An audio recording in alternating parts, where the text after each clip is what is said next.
जन सेवा भरी हुई थी और जिसमें जुनून हो और जिसका मन में लगन हो फिर वो हमेशा मंजिल पाता है। कहाँ बुगाने का छोटा सा गांव, वहाँ से इलाहाबाद में आके राजनीति करी, इलाहाबाद से विधायक हुए, मुख्यमंत्री रहे, गढ़वाल से चुनाव लड़े।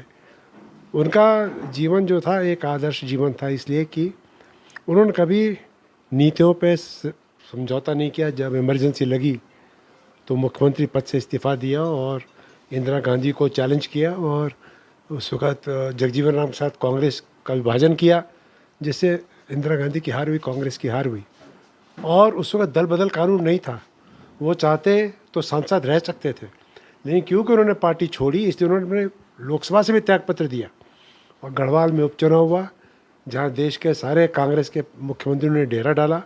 हरियाणा की फोर्स आई और फिर भी हमारे उत्तराखंड की जनता ने, इस वीर भूमि की जनता ने, देवभूमि की जनता ने उनका साथ दिया और यहाँ से विजयी हुए और खिताब दिया गया हिमालय का चंदन, हेमवती नंदन। हम उत्तराखंड में हैं आज, और अगर आप सच पूछे तो हमारी पहचान सबसे पहले अलग स्वर्गीय बहुगुणा जी ने बनाई जब वो मुख्यमंत्री उत्तर प्रदेश के थे। ये गढ़वाल डिवीज़न और कुमाऊँ डिवीज़न उनका बनाया हुआ, दोनों विश्वविद्यालय गढ़वाल कुमाऊँ उनकी बनाई हुई।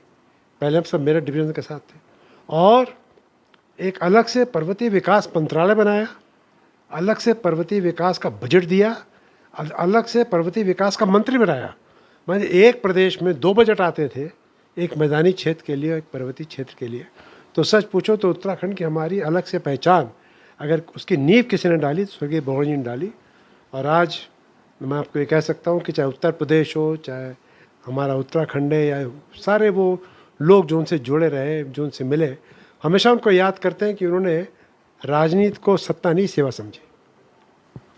सर एक सवाल, अभी हाल ही में रीता बहुगुणा जोशी जी ने अभी किताब विमोचन पे ये कहा कि इंदिरा गांधी स्वर्गीय बहुगुणा जी को प्रधानमंत्री नहीं देना चाहती थी, तो क्या ये बात सही है? आप इस पे क्या लोग उनको डराते थे, भयभीत करते थे। और संजय गांधी का जो इमरजेंस हुआ तो संजय गांधी को स्वर्गीय पिताजी या कोई भी उस वक्त जो आत्मसम्मानी नेता था वो नेता स्वीकार करने को तैयार नहीं था, क्योंकि संजय गांधी के जो तरीके थे, जो काम करने की सोच थी, वो बिल्कुल जिसको बोलते हैं मूल्यों पे या सिद्धांतों पे या आदर्शों पे आधारित नहीं थी।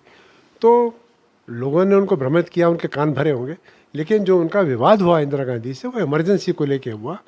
और इसीलिए आज उनके देश में सम्मान होता है कि जनतंत्र और लोकतंत्र की रक्षा के लिए बहुगुणा जी ने विद्रोह किया और पार्टी से विभाजन किया था।